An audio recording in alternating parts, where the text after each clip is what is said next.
Hi friends, this is Venkatesh Devasani. ఈరోజు మనం discuss చేయబోతున్నటువంటి important topic వచ్చేసి నూతన ముఖ్యమంత్రులు అనేటువంటి టాపిక్ని డిస్కస్ చేయబోతున్నామండి. 2024 సంవత్సరంలో 18వ లోక్సభ ఎన్నికలతో పాటు 4 రాష్ట్రాలకు సంబంధించిన శాసనసభ ఎన్నికలను కూడా నిర్వహించడం జరిగింది. ఆ యొక్క 4 రాష్ట్రాలలో అరుణాచల్ ప్రదేశ్, ఆంధ్రప్రదేశ్, సిక్కిం, ఒడిషా ఈ 4 రాష్ట్రాలకు సంబంధించి శాసనసభ ఎన్నికలను కూడా నిర్వహించడం జరిగింది. అయితే ఈ యొక్క 4 రాష్ట్రాలకు నూతన ముఖ్యమంత్రులుగా ఎవరు ఎంపికయ్యారు అనేది మనకి ఎగ్జామ్ పాయింట్ ఆఫ్ వ్యూలో చాలా ఇంపార్టెంట్ కాబట్టి వాటి గురించి డిస్కస్ చేద్దామండి. అందులో భాగంగా ముందుగా సిక్కిం రాష్ట్రం గురించి డిస్కస్ చేయబోతున్నాం. సిక్కిం రాష్ట్రానికి నూతన ముఖ్యమంత్రిగా ఎవరు నియమితులయ్యారు ఇటీవల అంటే ప్రేమ్ సింగ్ తమాంగ్. చాలా ఇంపార్టెంట్ అండి. ప్రేమ్ సింగ్ తమాంగ్ అనేటువంటి వ్యక్తి 2024 జూన్ 10వ తేదీన సిక్కిం రాష్ట్రానికి నూతన ముఖ్యమంత్రిగా ప్రమాణ స్వీకారం చేయడం జరిగింది. అయితే ఇతనిచే ప్రమాణ స్వీకారం చేయించిన సిక్కిం రాష్ట్ర గవర్నర్ ఎవరు అంటే మాత్రం లక్ష్మణ్ ఆచార్య అని గుర్తుంచుకోండి. అయితే ఈ ప్రేమ్ సింగ్ తమాంగ్ అనేటువంటి వ్యక్తి సిక్కిం రాష్ట్రానికి నూతన ముఖ్యమంత్రి అంటున్నాం. అయితే ఇతడు ఏ పార్టీ తరపున ముఖ్యమంత్రి బాధ్యతలను చేపట్టాడు అంటే మాత్రం ఇతని యొక్క పార్టీ వచ్చేసి సిక్కిం క్రాంతికారి మోర్చా. చాలా ఇంపార్టెంట్. సిక్కిం క్రాంతికారి మోర్చా, దీనిని షార్ట్కట్గా చూసుకుంటే SKM అని పిలవడం జరుగుతుంది. అయితే సిక్కిం రాష్ట్రంలో మొత్తం శాసనసభ స్థానాలు ఎన్ని ఉన్నాయి అంటే 32 శాసనసభ స్థానాలు ఉండగా ఇందులో ఏకంగా SKM పార్టీ 31 స్థానాలనైతే గెలుపొంది సిక్కిం రాష్ట్రాన్ని హస్తగతమైతే చేసుకొని ముఖ్యమంత్రి పదవినైతే చేపట్టడం జరిగింది. కాబట్టి గుర్తుంచుకోండి, సిక్కిం రాష్ట్రంలో మొత్తం శాసనసభ స్థానాలు 32 అని. ఈ 32లో ఏకంగా SKM పార్టీ 31 స్థానాలను గెలుపొందింది అని గుర్తుంచుకుంటే సరిపోతుంది.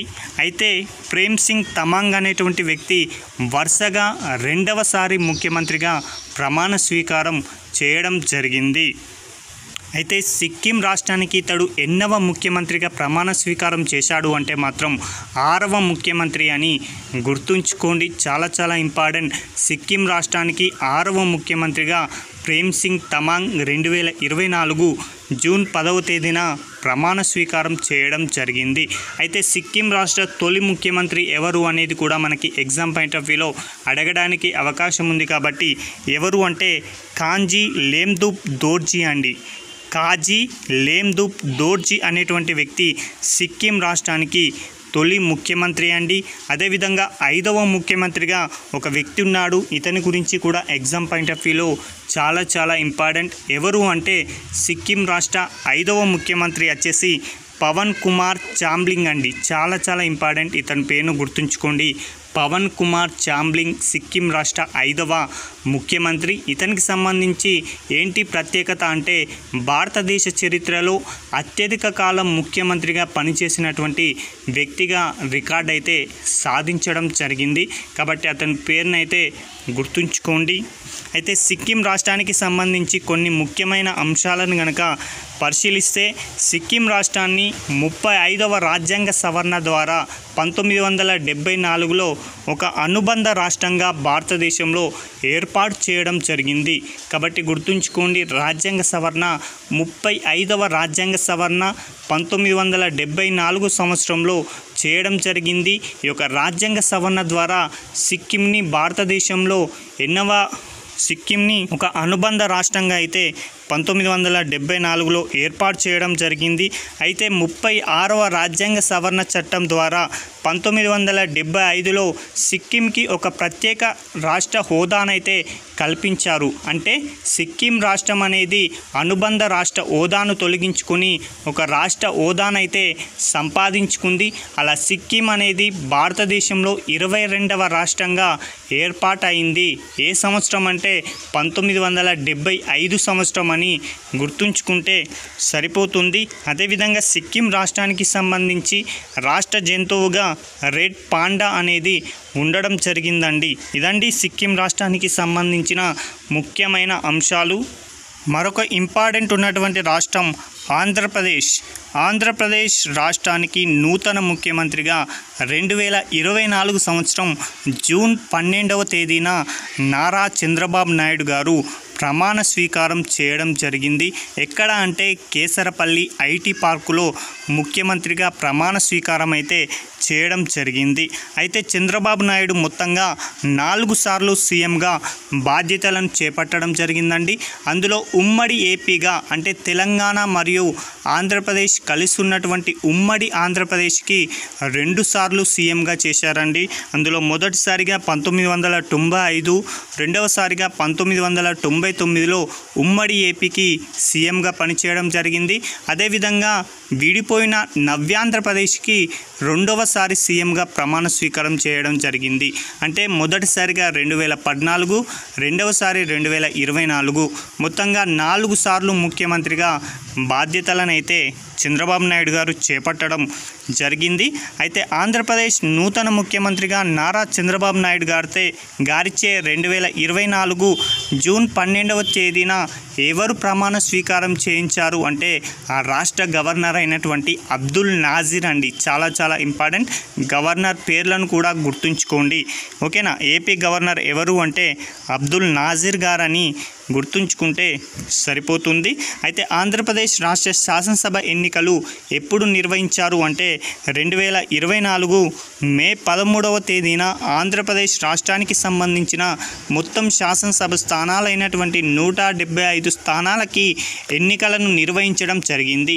అయితే ఈ యొక్క ఎన్నికలకు సంబంధించి టీడీపీ, బీజేపీ, జనసేన అనేది ఒక కూటమిగా ఏర్పాటు కావడం జరిగింది. అదేవిధంగా వైఎస్ఆర్సీపీ, అదేవిధంగా కాంగ్రెస్ పార్టీలు వేరువేరుగా ఒంటరిగా పోటీ చేయడం జరిగింది. అయితే ఈ యొక్క ఎన్నికల్లో మొత్తంగా 175 శాసనసభ స్థానాలకు గాను ఈ యొక్క కూటమి వచ్చేసి 164 స్థానాలని సాధించడం జరిగింది. ఇందులో ఇండివిజువల్గా గనక పరిశీలిస్తే టీడీపీ 135, జనసేన 21, బీజేపీ 8 స్థానాలు, మొత్తంగా 164 స్థానాలు సాధించగా వైఎస్ఆర్ కాంగ్రెస్ పార్టీ కేవలం 11 స్థానాలకే పరిమితం కావడం జరిగింది. ఇక్కడ పోటీ చేసిన కాంగ్రెస్ పార్టీ ఒక్క స్థానాన్ని కూడా సాధించలేకపోవడం జరిగింది అని గుర్తుంచుకోండి. అయితే చంద్రబాబు నాయుడు గారి గురించి పరిశీలిస్తే 1995, 99కి ఉమ్మడి ఏపీకి సీఎంగా, అదేవిధంగా 2014, 2024కి నవ్యాంధ్రప్రదేశ్ సీఎంగా ప్రమాణ స్వీకారం చేయడం జరిగింది. ఇదండి ఆంధ్రప్రదేశ్ రాష్ట్రానికి సంబంధించిన ముఖ్యమైనటువంటి అంశాలు. మరొకటి, ఒడిషా నూతన ముఖ్యమంత్రిగా 2024 జూన్ 12వ తేదీన భువనేశ్వర్లో ఎవరు ప్రమాణ స్వీకారం చేశారు అంటే మాత్రం మోహన్ చరణ్ మాంఝీ. చాలా చాలా ఇంపార్టెంట్ అండి. ఒడిశా నూతన ముఖ్యమంత్రి ఎవరు అంటే మోహన్ చరణ్ మాంఝీ అనేటువంటి వ్యక్తి అని గుర్తుంచుకోండి. ఇతడు 2024 జూన్ 12వ తేదీన భువనేశ్వర్లో ఉన్నటువంటి జనతా మైదాన్లో ప్రమాణ స్వీకారం చేయడం జరిగింది. అయితే ఇతనిచే ప్రమాణ స్వీకారం చేయించిన ఒడిశా గవర్నర్ ఎవరు అంటే మాత్రం రఘుబర్ దాస్ అండి. చాలా చాలా ఇంపార్టెంట్. గవర్నర్ పేర్లను కూడా గుర్తుంచుకోండి, రఘుబర్ దాస్ అని గుర్తుంచుకోండి. అయితే ఈ యొక్క మోహన్ చరణ్ మాంఝీ యొక్క ప్రత్యేకత ఏంటి అంటే ఒడిశా రాష్ట్రానికి 3వ గిరిజన ముఖ్యమంత్రి అండి. చాలా చాలా ఇంపార్టెంట్. ఒడిశా రాష్ట్రానికి 3వ గిరిజన ముఖ్యమంత్రి. మొదటి వ్యక్తిగా గిరిధర్ గమాంగ్ అనేటువంటి వ్యక్తి ఒడిశా రాష్ట్రం నుంచి తొలి గిరిజన ముఖ్యమంత్రిగా బాధ్యతలు చేపట్టగా, రెండో వ్యక్తి హేమానంద బిస్వాల్, ఇతడు గిరిజన 2వ ముఖ్యమంత్రి అండి ఒడిశా రాష్ట్రానికి. ఇక 3వ వ్యక్తి ఎవరు అంటే మోహన్ చరణ్ మాంఝీ అండి. అయితే మొదటి 2 వ్యక్తులు కూడా కాంగ్రెస్ పార్టీకి సంబంధించిన వ్యక్తులు అయితే ఈ యొక్క మోహన్ చరణ్ మాంఝీ మాత్రం బీజేపీ పార్టీకి సంబంధించినటువంటి వ్యక్తి అని గుర్తుంచుకోండి. అయితే ఇక్కడ ఒడిశా రాష్ట్రంలో మొత్తం అసెంబ్లీ స్థానాల సంఖ్య వచ్చేసి 147 అండి. చాలా చాలా ఇంపార్టెంట్. ఒడిశా అసెంబ్లీ స్థానాలు మొత్తం ఎంత అంటే 147 అని గుర్తుంచుకోండి. అయితే 2024 సంవత్సరంలో ఈ యొక్క ఒడిశా అసెంబ్లీకి అంటే 2024 సంవత్సరంలో 17వ ఒడిశా శాసనసభకు ఏర్పాటు చేయడానికి ఎన్నికలను 4 దశల్లో నిర్వహించారండి. ఓకేనా, 2024 సంవత్సరంలో 17వ ఒడిశా శాసనసభకు జరిగిన ఎన్నికలు ఎన్ని దశల్లో నిర్వహించారంటే 4 దశల్లో నిర్వహించడం జరిగింది. ఇందులో మొదటి దశ మే 13, రెండవ దశ మే 20, మూడవ దశ మే 25, నాలుగవ దశ జూన్ 1. ఈ యొక్క 4 దశల్లో ఇక్కడ అసెంబ్లీకి సంబంధించి ఎన్నికలనైతే నిర్వహించడం జరిగింది. అయితే వీటికి సంబంధించిన ఫలితాలు అనేవి జూన్ 4వ తేదీన రావడం జరిగింది. అయితే ఇక్కడ బీజేపీ పార్టీ 78 స్థానాలను సాధించి అధికారాన్ని హస్తగతం చేసుకోగా ఇప్పటివరకు ముఖ్యమంత్రిగా పనిచేసినటువంటి నవీన్ పట్నాయక్ పార్టీ అయినటువంటి బీజేడీ బీజు జనతాదళ్ పార్టీ 51 స్థానాలను గెలుపొందడం జరిగింది. అదే జాతీయ కాంగ్రెస్ వచ్చేసి 14 స్థానాలని గెలుపొందడం జరిగింది. ఇక్కడ లోక్సభ ఎన్నికల్లో ఒడిశాలో మొత్తంగా 21 లోక్సభ స్థానాలు ఉంటే ఏకంగా బీజేపీ పార్టీ 20 స్థానాలని గెలుపొందడం జరిగింది. అయితే బీజేపీ విజయంతో ఒడిశా సీఎంగా నవీన్ పట్నాయక్ 24 ఏళ్ళు నిరంతర ముఖ్యమంత్రిగా పనిచేయడం జరిగింది. అయితే 24 ఏళ్ళు నిరంతరాయ పాలనగా పనిచేసినటువంటి నవీన్ పట్నాయక్ గారి యొక్క పాలన అనేది 2024 సంవత్సరంలో ముగిసిపోవడం జరిగింది. అయితే ఇక్కడ అభ్యర్థులు గమనించాల్సిన అవసరం ఏంటంటే ఒడిశా రాష్ట్రానికి తొలి మహిళా డిప్యూటీ సీఎంగా ప్రవతి పరిదా అనేటువంటి మహిళ నియమితులు కావడం జరిగిందండి. ఒడిశా తొలి మహిళా డిప్యూటీ సీఎం ఎవరు అంటే ప్రవతి పరిదా. ఇక 2024 సంవత్సరంలో నిర్వహించిన మరొక రాష్ట్ర అసెంబ్లీకి నూతన ముఖ్యమంత్రిగా ఎవరు నియమితులయ్యారు అంటే మాత్రం అరుణాచల్ ప్రదేశ్ నూతన ముఖ్యమంత్రిగా పేమా ఖాండు. చాలా ఇంపార్టెంట్ అండి. పేమా ఖాండు అనేటువంటి వ్యక్తి 2024 జూన్ 13న వరుసగా 3వసారి ప్రమాణ స్వీకారం అయితే చేయడం జరిగింది. ఇతనిచే ప్రమాణ స్వీకారం చేయించినటువంటి అరుణాచల్ ప్రదేశ్కు సంబంధించిన గవర్నర్ ఎవరు అంటే మాత్రం కైవల్య త్రివిక్రమ్ పర్నాయక్ అని గుర్తుంచుకోండి. అదేవిధంగా ఉప ముఖ్యమంత్రిగా చౌనా మోయిన్ అనేటువంటి వ్యక్తి ఉప ముఖ్యమంత్రిగా కూడా ప్రమాణ స్వీకారం చేయడం జరిగింది. ఉప ముఖ్యమంత్రితో పాటు 11 మంది క్యాబినెట్ మంత్రులతో గవర్నర్ ప్రమాణ స్వీకారం చేయించారు. ఎప్పుడు ప్రమాణ స్వీకారం చేయించారంటే 2024 జూన్ 13వ తేదీ అని గుర్తుంచుకోండి.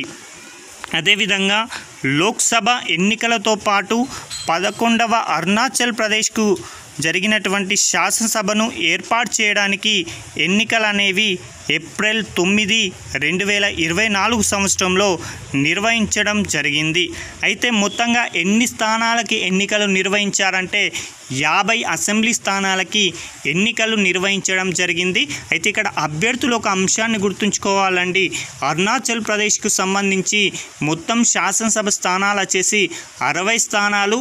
అయితే ఏప్రిల్ 9వ తేదీన నిర్వహించినటువంటి ఎన్నికలు నిర్వహించిన అసెంబ్లీ స్థానాల సంఖ్య వచ్చేసి 50 స్థానాలు. అంటే ఇక్కడ అభ్యర్థులు గుర్తుంచుకోవాల్సిన అంశం ఏంటంటే 10 అసెంబ్లీ ఎన్నికలు అనేవి నిర్వహించలేదండి. ఈ యొక్క 10 అసెంబ్లీ స్థానాలకు సంబంధించి ఎన్నిక ఎందుకు నిర్వహించలేదంటే ఈ 10 స్థానాలకి ఏకగ్రీవంగా అభ్యర్థులు ఎన్నిక కావడంతో ఎన్నిక అనేది నిర్వహించలేదండి. ఓకేనా, గుర్తుంచుకోండి. అరుణాచల్ ప్రదేశ్ మొత్తం శాసనసభ స్థానాలు 60. అయితే ఈ ఎన్నికలు 50 స్థానాలకు మాత్రమే జరిగాయి. ఎందుకంటే 10 అసెంబ్లీ స్థానాలలో అభ్యర్థులు ఏకగ్రీవంగా విజయం సాధించారు. ఇందులో గుర్తుంచుకోవాల్సిన మరొక అంశం ఏంటంటే ఈ యొక్క అరుణాచల్ ప్రదేశ్ నూతన ముఖ్యమంత్రి అయినటువంటి పేమా ఖాండు అనేటువంటి వ్యక్తి కూడా ముక్తో అసెంబ్లీ నియోజకవర్గం నుంచి నామినేషన్ దాఖలు చేసి ఏకగ్రీవంగా ఎన్నిక కావడం జరిగింది. ఓకేనా, చాలా ఇంపార్టెంట్గా గుర్తుంచుకోండి. ఇక్కడ మొత్తంగా 60 స్థానాలు ఉండగా బీజేపీ 36 స్థానాలని కైవసం చేసుకుంది. అదేవిధంగా 10 మంది ఏకగ్రీవంగా విజయం సాధించడంతో బీజేపీ మొత్తంగా 46 స్థానాలని అరుణాచల్ ప్రదేశ్లో గెలుపొందడం జరిగింది. అదేవిధంగా ఇక్కడ మూడవసారి పేమా ఖండ్ సీఎంగా బాధ్యతలనైతే చేపట్టాడు అని గుర్తుంచుకోండి. మొదటిసారిగా 2016, రెండవసారిగా 2019, మూడవసారిగా 2024 సంవత్సరంలో అరుణాచల్ ప్రదేశ్కి ముఖ్యమంత్రిగా పేమా ఖండ్ గారు బాధ్యతలు చేపట్టారండి. చాలా ఇంపార్టెంట్ అండి. ఈ 4 ముఖ్యమంత్రులను ఒక వైపు ఇచ్చి ఆ యొక్క రాష్ట్రాలు ఇచ్చి జతపరచమని అడగవచ్చు, లేదా ఈ యొక్క గవర్నర్లు ఇచ్చి జతపరచమని అడగవచ్చు, లేదా శాసనసభ స్థానాలు ఇచ్చి జతపరచమని అడగవచ్చు. కాబట్టి ప్రతి అంశాన్ని కూడా క్లియర్గా చదువుకోండి. Thank you.